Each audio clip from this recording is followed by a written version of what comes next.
Nello scorso episodio abbiamo visitato Eskilstuna, mentre ora proseguiamo il viaggio verso Mariefred per vedere il suo grandioso castello.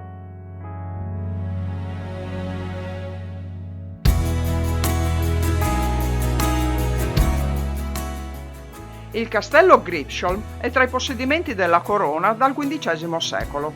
Gustav Vasa fece demolire il vecchio castello a metà del 1500 e fatto costruire quello che vediamo oggi, con torri circolari, un ponte levatoio e un muraglione con scopo difensivo.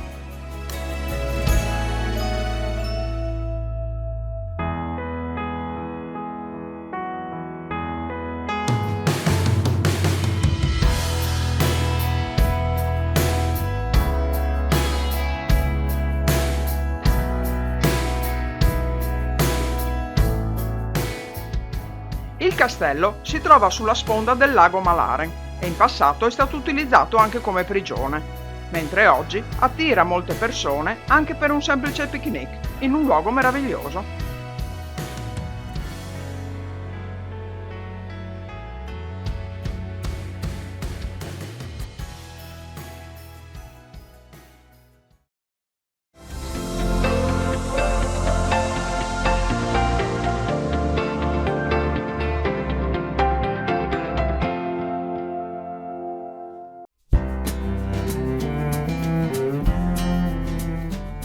A pochi chilometri da Mariefred troviamo ad Alta una comoda area di sosta, dotata di tutti i servizi, incluso un autobus che collega l'area alla città di Stoccolma, raggiungibile in circa mezz'ora.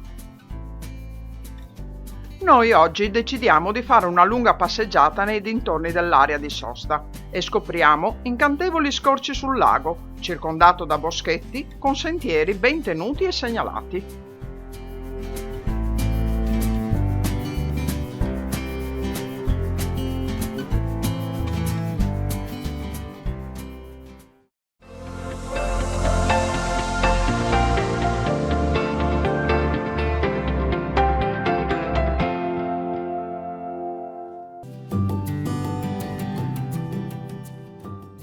Appassionati di telefilm ambientati in Svezia, scopriamo che a Trosa vengono ambientati molti episodi e così andiamo a vedere questo piccolo paese a sud di Stoccolma.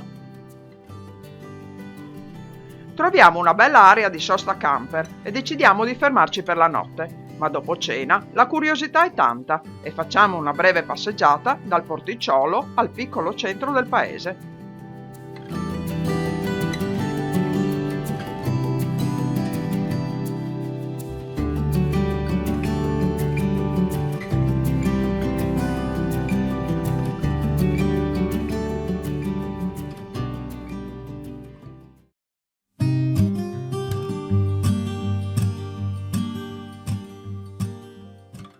Scopriamo che Trosa è tra le mete turistiche più importanti e frequentate dagli svedesi, inclusa la famiglia reale.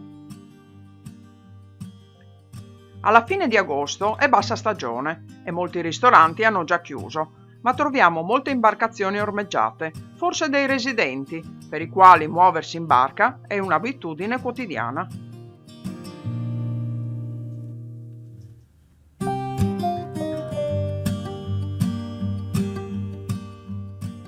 La biblioteca e l'ufficio turistico si trovano in una graziosa casetta rossa, proprio nel centro della piazza di Trosa.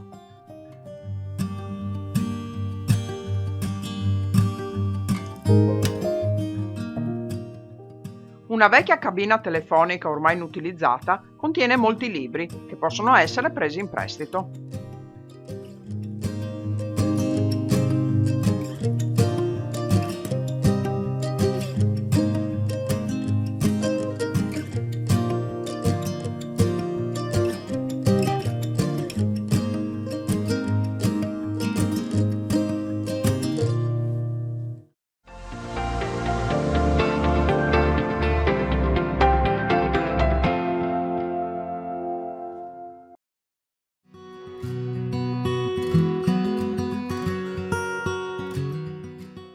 Abbiamo lasciato Trosa in una bella giornata di sole e arriviamo a Nyköping. Dalla piazza principale, col suo bel municipio, si arriva con una breve passeggiata in cima ad una roccia. per vedere da vicino uno dei numerosi campanili di legno che un tempo venivano costruiti vicino alla chiesa del paese e che lo dominavano dall'alto.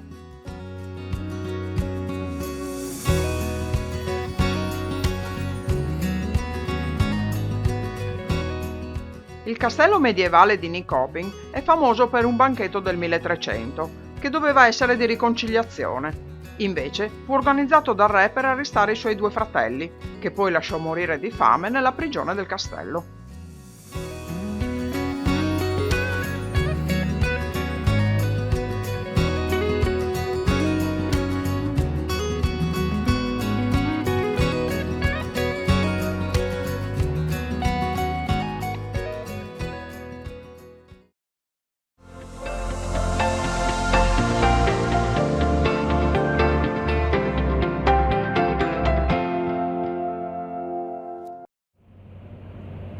La strada che ci porta a Norrköping è davvero una bellezza per gli occhi.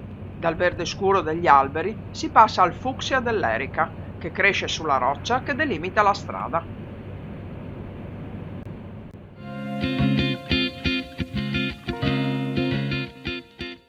Norrköping è l'antica città dell'industria tessile, che ha visto il suo periodo migliore nel XVII secolo.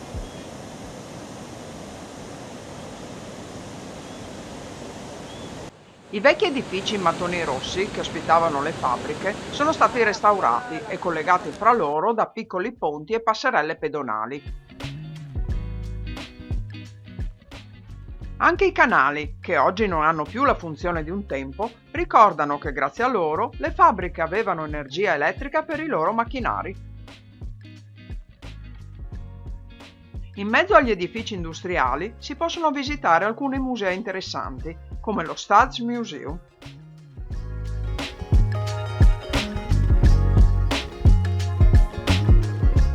Il museo prende in esame il passato industriale tessile della città, esponendo i macchinari originali dell'epoca perfettamente funzionanti.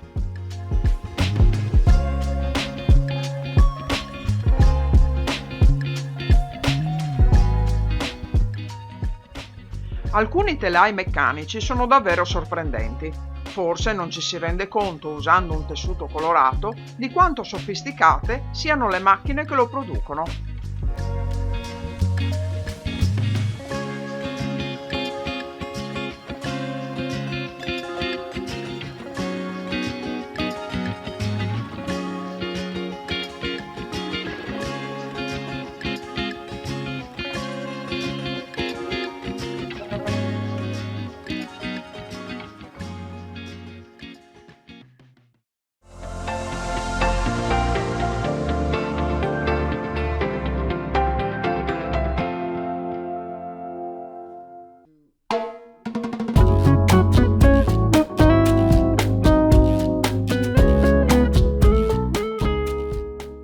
Anche Linköping è una moderna città industriale, dove la Saab è la maggiore azienda, ma è molto nota anche per la sua enorme cattedrale.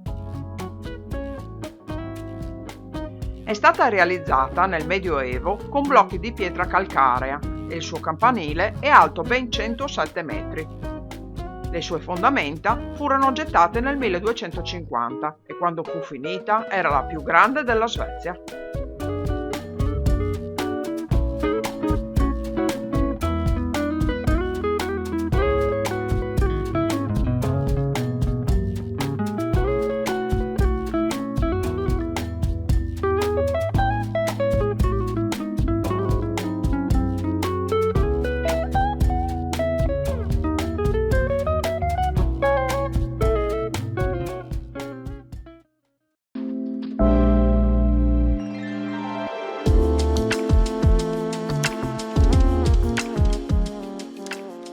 Vicino alla base aerea di Linköping troviamo il Museo dell'Aviazione svedese, dove visitiamo in autonomia una ricca collezione di aerei che hanno volato dal 1910 al 1980.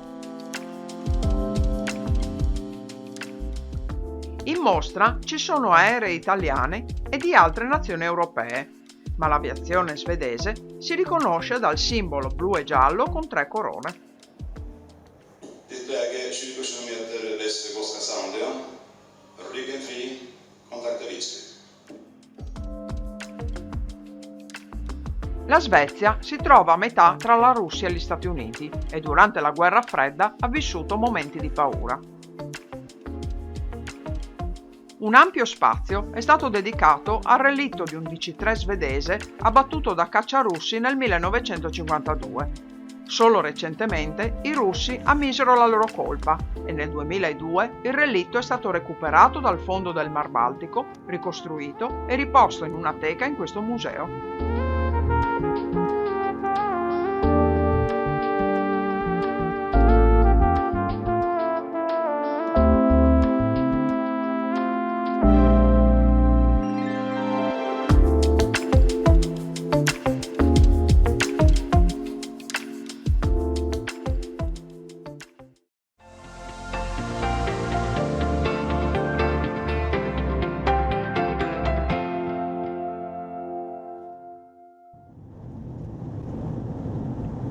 Vicino a Jönköping andiamo ad Husqvarna, un piccolo paese che dà il nome ad una famosissima fabbrica. La fabbrica si trova sulla cascata del fiume Skvarna e proprio qui un museo ci racconterà la sua storia.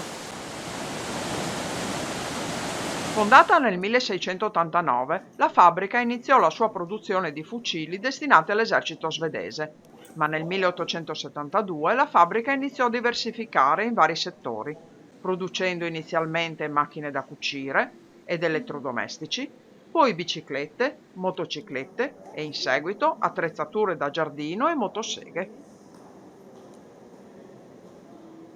Gli ingegneri Husqvarna hanno saputo innovare i prodotti di questa fabbrica, che ancora oggi vengono esportati in tutto il mondo.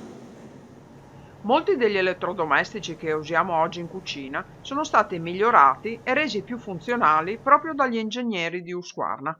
E forse anche nella casa delle nostre nonne troviamo una macchina da cucire Husqvarna ancora funzionante.